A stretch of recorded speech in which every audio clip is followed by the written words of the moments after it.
Hello, welcome to a new series of webinars. Let's take a look. This series is quite different in that it is patient-centered rather than descriptive. We have a series of dysmorphology webinars that are not patient-centered but subject-centered about dysmorphology, about teratology, etc. Here instead, we emphasize clinical practice, the use of visual signs and signals, modes of synthesis, and so forth. If you visit the full version of this webinar, this introduction provides you with additional information. And we're going to skip some of these, but some will open. So open this screen, please. And here we do this exercise on the basis of observations in the Mirabell Gardens.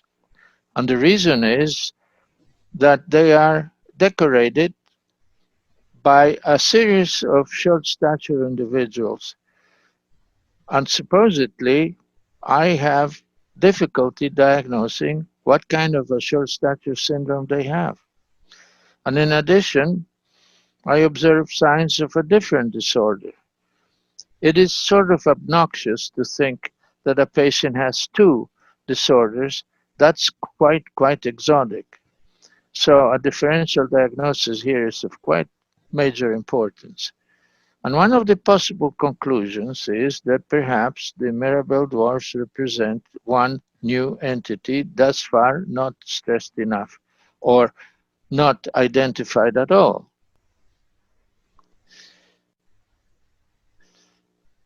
In the full version, there is a story of love that we will not mention now, but you may be quite interested, and how this prince that married a belle de jour of those days presented her with a magnificent garden where later people placed these statuettes of short stature dwarfs. And here they are. They are very interesting, but they also have additional signs that put a question mark. The question mark concerns achondroplasia. Audiences say, well, short stature and achondroplasia is just the most likely diagnosis. But do they? I am not sure. And if you look at these short stature persons, here represented is an achondroplast on the left, but the other two, are they the same? Are they different? Are there three diagnoses, one diagnosis, two diagnoses?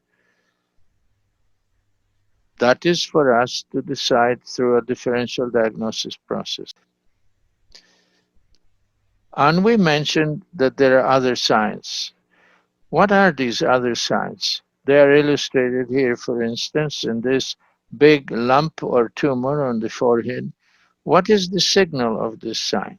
This sign signals something. And let's take a look.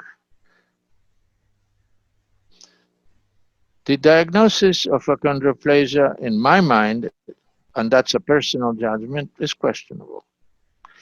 The diagnosis of neurofibromatosis type 1 is highly likely. The diagnosis that these short stature people have A plus B, that is an exotic alternative. And the possibility that they have a new entity or an undescribed or less known entity of X, Y, or Z, well, that's the question. And this is the core of this webinar.